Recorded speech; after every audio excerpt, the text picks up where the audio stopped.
কিংবদন্তি অভিনেতা প্রসেনজিৎ চট্টোপাধ্যায় গতকাল মহানায়ক সম্মানে ভূষিত হলেন, কিন্তু সুপারস্টার জিৎ দা তিনি এখনো পর্যন্ত মহানায়ক সম্মানে ভূষিত হলেন না। এর কারণটা কি শুধুমাত্র রাজনীতি নাকি অন্য কিছু রহস্য? তো এই বিষয়টা নিয়ে আজকে মেইনলি তোমাদের সাথে ডিসকাস করব, আলোচনা করব বন্ধুরা। আমার পার্সোনাল ওপিনিয়নটা তোমাদের কাছে জানাবো, তোমাদের কাছে শেয়ার করব। তো বিষয়টা আমি অনেক ঘেটে ঘেটে দেখলাম, বিভিন্ন জিনিস রিসার্চ করে দেখলাম যে বুম্বাদা কালকে যে সম্মানটা পেয়েছে সেটা কোট অ্যান্ড কোট নাম অর্থে মহানায়ক সম্মান কিন্তু নয়।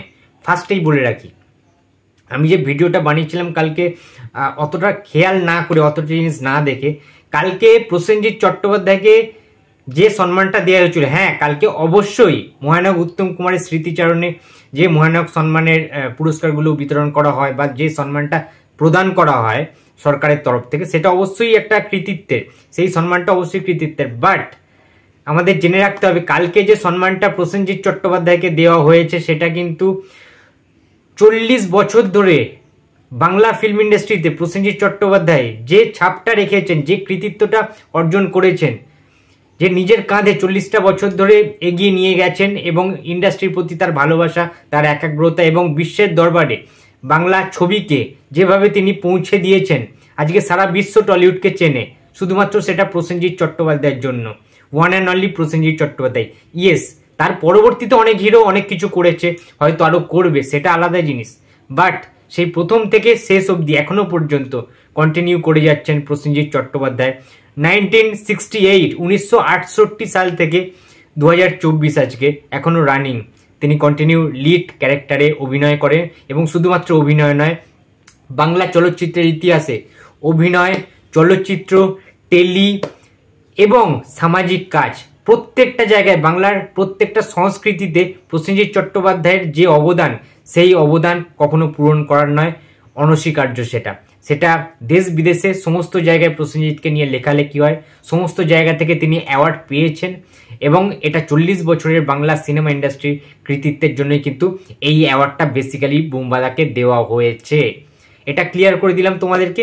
এবারে কথা হচ্ছে মহানায়ক সম্মান, যেটা মেন যে মহানায়ক যে সম্মানটা, সেটা কিন্তু বুম্বাদাকে দেওয়া হয়েছিল 2013 সালে যৌথভাবে।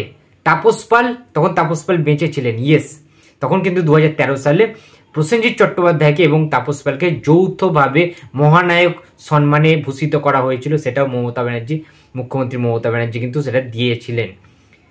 এবারে প্রশ্ন হচ্ছে, তখন যে মেন কন্ট্রোভার্সিটা, তখনও কিছু কন্ট্রোভার্সি হয়নি, তার আগের বছরে পেয়েছিলেন মহানায়ক সম্মান মিঠুন চক্রবর্তী। ওয়েল, ডিজার্ভ করেন, প্রসেনজিৎ চট্টোপাধ্যায়ও ডিজার্ভ করেছিলেন সেই টাইমে 2013 সালে, এবং তাপস পালও ডিজার্ভ করেছিলেন, তাই জন্যই তারা পেয়েছিলেন। এবারে যেটা ঘটনা, তার পরের বছর থেকে যেটা মেন কন্ট্রোভার্সির জায়গাতে চলে এলো 2014 সালে, যখন দেবদা, আমাদের সুপারস্টার দেবদা যখন মহানায়ক সম্মানে ভূষিত হলেন, মুখ্যমন্ত্রী মমতা বন্দ্যোপাধ্যায় তাকে দিলেন, সেখান থেকে একটা জিনিস শুরু হলো, একটা ট্রেডমার্ক বা ওই যে ব্যাপারটা, একটা ঝামেলা, ঝঞ্ঝাট এবং প্রচুর মানুষের নেগেটিভিটি, বিভিন্ন কমেন্ট, বিভিন্ন লেখালেখি, একটা বাজে জিনিস ক্রিয়েট হলো যে রাজনীতি করলেই বা শাসক সরকার যারা মহানায়ক সম্মানটা অ্যাকচুয়ালি দিচ্ছেন, অ্যাকচুয়ালি প্রদান করছেন, তাহলে কি সেই শাসক পার্টিতে বা সেই শাসক রাজনৈতিক দলে অংশগ্রহণ করলে তবেই তারা কি এই মহানায়ক সম্মানে ভূষিত হবেন? আদার্স যারা মেম্বারসরা রয়েছে, আর আদার্স যারা আর্টিস্ট রয়েছে, শিল্পীরা রয়েছে, তারা কি তাহলে কেউ পাবেন না? এইটা নিয়ে একটা তুমুল জলঘোলা হয়, একটা কন্ট্রোভার্সি, বিগেস্ট কন্ট্রোভার্সি কিন্তু ক্রিয়েট হয় দেবকে দেওয়ার পর থেকে। তার পরবর্তীতে সোহম পেয়েছেন, আরও অনেকে পেয়েছেন, ঠিক আছে।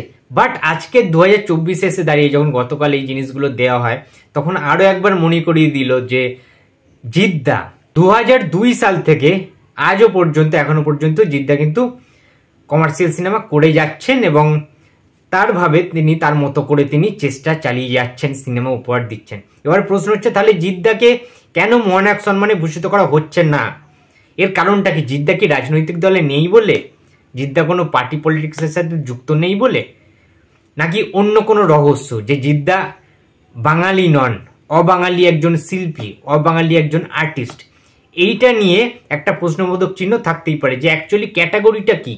সরকার থেকে যে মহানায়ক সম্মানটা দেওয়া হয় তার বেসিক্যালি যে ক্যাটাগরিগুলো থাকে সেই ক্যাটাগরির আওতায় কি জিদ্দা পড়ছেন না? যেহেতু তার টাইটেল মাদনানি, তিনি কিন্তু বাঙালি নয় জিদ্দা, ঠিক আছে। ফার্স্টের দিকে প্রচুর এরকম প্রবলেমেটিক জায়গায় তিনি পড়েছিলেন, ডাবিংয়ের জন্য বিভিন্ন রকমভাবে প্রোডাকশন হাউসের সাথে বিভিন্ন কিছু ঘটেছে, সেটা আমরা দেখেছি বিভিন্ন জিনিসে পড়ে।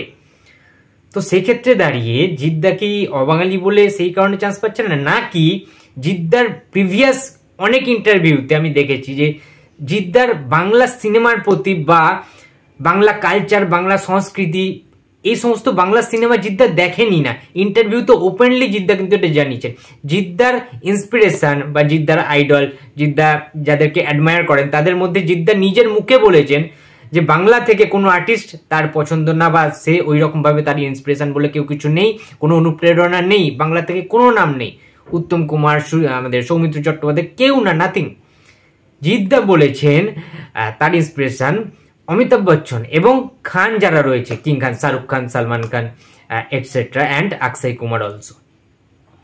তো যে শিল্পী বাংলায় কাজ করছেন, বাংলায় সিনেমা করছেন, তার একটা আইডল বা বাংলার প্রতি যে ভালোবাসা, সেই জিনিসগুলো নেই, সে নিজের মুখে বলছে, এবং বাংলা সিনেমা সে দেখেই না, সেটা ওপেনলি সে ক্যামেরার সামনে বলছে। ইন্টারভিউটা যদি তোমাদের লাগে আমি দিয়ে দিতে পারবো, এই প্রুফটুকুনি আমার কাছে আছে। তাহলে সে কিভাবে ডিজার্ভ করে যে সে এই সমস্ত জিনিসগুলো পাবে, এই সমস্ত অ্যাওয়ার্ডগুলো পাবে? বাংলা সংস্কৃতি, বাংলা কালচার, বাংলা সিনেমার প্রতি যে কোনো সিনেমাই দেখে না, যে অর্ধেক শিল্পীকে চেনে না, ঠিক আছে, তাকে দেওয়া কি উচিত? এইটা নিয়ে যথেষ্ট সন্দেহ হয়েছে।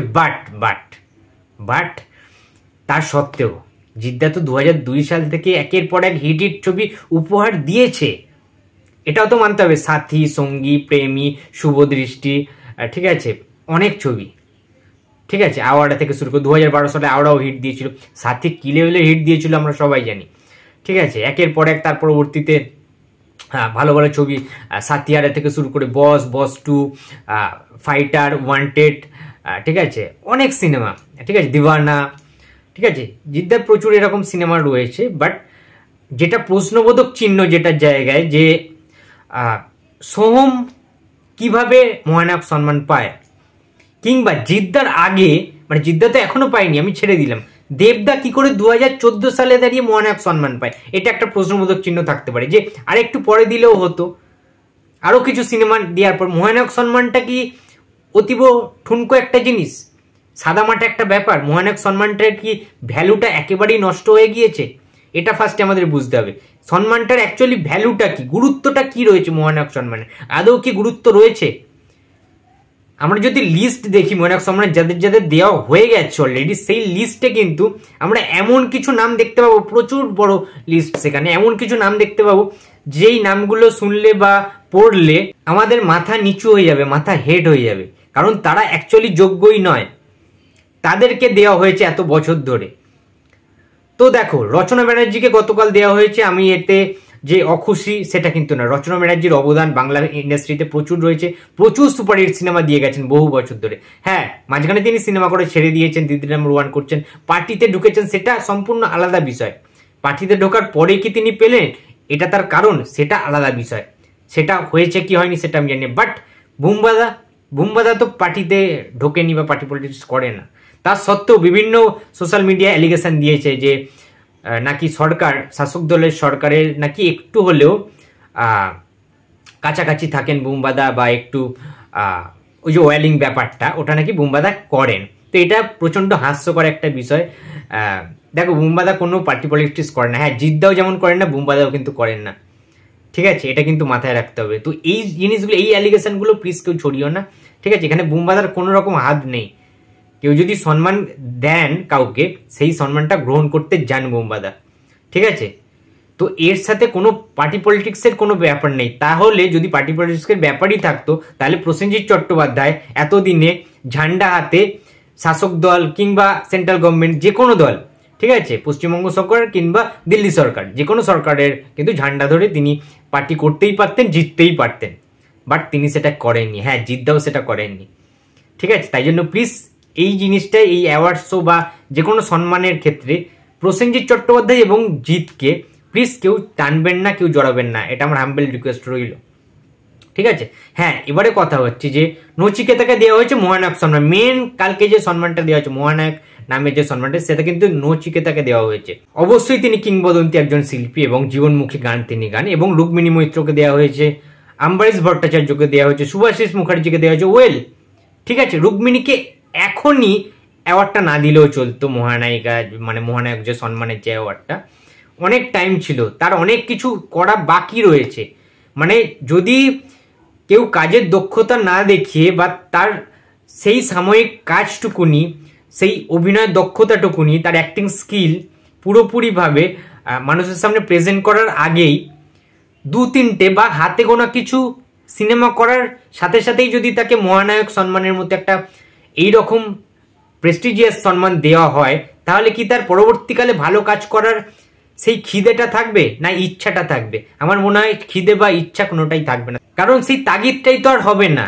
না চাইতেই যদি কোনো শিল্পী অ্যাওয়ার্ড, সম্মান, এই জিনিসগুলো পেয়ে যায়, তাহলে সে কেন ভালো কাজ করতে সক্ষম হবে, বা তার কেনই বা ইচ্ছা হবে যে এরপর আরও ভালো কাজটা আমায় করতে হবে, ওই অ্যাওয়ার্ডটা আমার পাওয়া হয়নি, সেটা পাওয়ার জন্য আমি আরও বেশি খাটতে হবে, আরও বেশি মেহনত করতে হবে, আরও বেশি নিজেকে উজাড় করে দিতে হবে, তাই নয় কি? তো এটা আমার মনে হয়েছে অনেক ক্ষেত্রে ভুল হয়েছে। সোহমকেও এত তাড়াতাড়ি দেওয়া উচিত হয়নি, আগেই পেয়ে গেছে সোহমদা, তোমরা সবাই জানো। হয়তো বা পার্টিতে জয়েন করেছিল বলে পেয়েছে, হতে পারে, না হওয়ার এটা কোনো কারণ নেই। তবে হ্যাঁ, কিছুটা অংশে সবাই যে মানে রাজনীতির শিকার বা সেটা না, বাট হ্যাঁ কিছু কিছু জিনিস কিন্তু আমারও মনে হয় যে সেগুলো নাও হতে পারতো, বা এই যে ব্যাপারগুলো যে কোনো শিল্পীকে ইগনোর করে চলে যাওয়া, এটা কিন্তু খুব খারাপ একটা বিষয়। আমি মনে করি দেবদার থেকে, সোহমদার থেকে, আরও যারা পেয়েছেন না, তাদের থেকে জিদ্দার আগে পাওয়া উচিত ছিল। অবশ্যই জিদ্দার ডিজার্ভ করে অ্যাজ আ বেঙ্গলি আর্টিস্ট হিসেবে। অন্যান্য কারণ আমি ছেড়ে দিলাম, এর কি ক্যাটাগরি রয়েছে, কেন পাননি, সেইগুলো সম্পূর্ণ আলাদা ডিসিশন, আলাদা মতবাদ। বাট আমার মনে হয়েছে যে জিদ্দা অ্যাজ আ বাংলা সিনেমার হিরো হিসেবে অবশ্যই তার উচিত ছিল পাওয়া। এবং অবদানের দিক থেকে যদি বলি, জিদ্দা এখনো পর্যন্ত কমার্শিয়াল সিনেমা করছে, ওয়েল সেই বয়সটাও জিদ্দার রয়েছে। অ্যান্ড চেঙ্গিস অবশ্যই তিনি প্যান ইন্ডিয়া রিলিজ দিয়েছেন, বাট এটার মানে এই নয় যে আর কেউ এর আগে কেউ করেননি, বাংলা সিনেমাকে বিশ্বের দরবারে পৌঁছে দেননি, এটা কিন্তু সম্পূর্ণ ভুল কথা। ঠিক আছে, প্রসেনজিৎ চট্টোপাধ্যায়েরও অবদান হিউজ রয়েছে, মানে তুলনা করা যাবে না। সেটা আগের দিন বলে দিয়েছেন চিফ মিনিস্টার আমাদের, যে অনস্বীকার্য প্রসেনজিৎ চট্টোপাধ্যায়ের অবদান। ঠিক আছে, বাংলা সিনেমাকে বিশ্বের দরবারে পৌঁছানোর জন্য বুম্বাদার যা অবদান রয়েছে, বুম্বাদার যে কাজকর্মগুলো রয়েছে, কর্মকাণ্ডগুলো রয়েছে, সেগুলো যারা জানে তারা জানে। ঠিক আছে, তো সেইটা নিয়ে কোনো আপত্তি নেই। বাট হ্যাঁ, জিদ্দা অবশ্যই ডিজার্ভ করে মহানায়ক সম্মানটা পাওয়ার জন্য। তো বন্ধুরা, এই ছিল আজকে আমার ভিডিও। তো ভিডিওটি যদি ভালো লাগে তো please like, comment and share করতে ভুলো না। যদি চ্যানেলে নতুন হয়ে থাকো তো প্লিজ সাবস্ক্রাইব করে দিও। তো দেখা হচ্ছে আবার পরের ভিডিওতে। তো টাটা।